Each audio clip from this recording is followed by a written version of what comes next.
All right, let me take your calls here, and I'm interested in every aspect. If you're dating, what's a red or yellow flag? But if you're married, did you miss a yellow or red flag?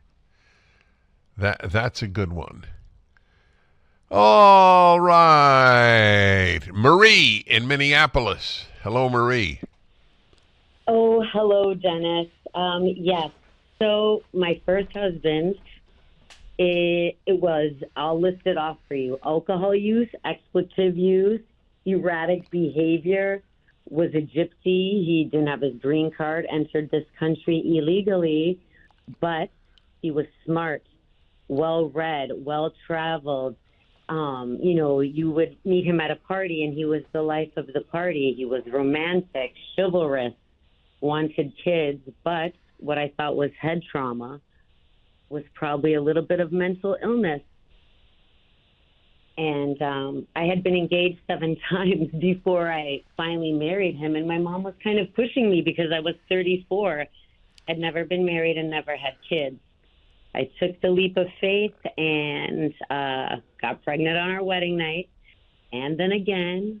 And then he took his own life in 2016, but he had abandoned us after I let him back into the country. And but my point was that despite that I saw all those red flags, I really saw the good in him, and there were many good things. And I thought, oh, well, maybe if he had his green card, it would be different. Even though he drank, he wasn't drunk. He was South African, so it's kind of the lifestyle over there. But the red flags were all there, and those red flags are a little bit in my daughters. So I'm certainly paying the price, but I don't think I would change anything because I have 2 beautiful children. You never remarried? Oh, yes. The day he abandoned me, the next day I met my current husband, who is Saint Joseph in all the ways that you could ever imagine. So it's quite extraordinary. Yeah, well, among the many reactions I have is you're a living example of something I believe as strongly as I believe that I'm speaking to you now. Everyone has an incredibly interesting biography in them, or autobiography, if you will. Your story is mesmerizing.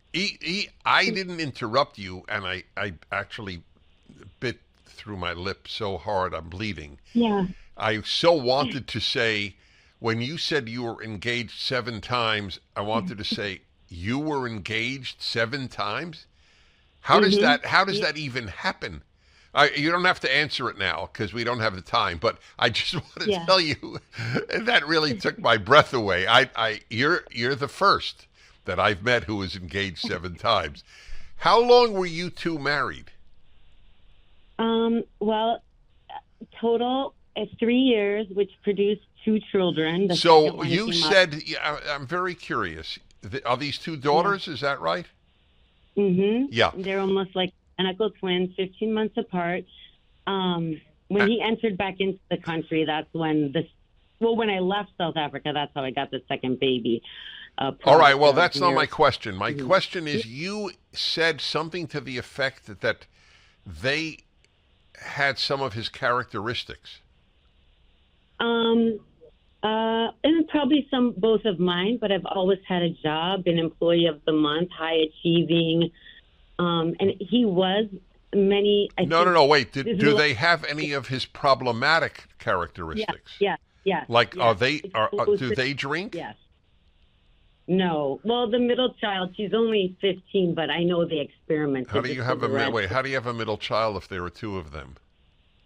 Because the third child came from my second husband. I see. Okay. The third girl. So what? All right. So I have one more question because I got to go to other callers. I have to admit you're fascinating to me. So what lesson would you learn that you would pass on to women dating? If the man drinks, say goodbye. I think I let go of a lot of things as a devout Catholic my whole life. I had a list. I had been around. I had wonderful people that I was engaged before.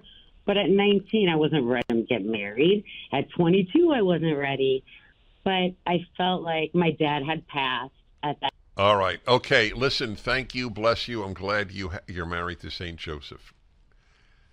Wonder if my wife would say St. Dennis.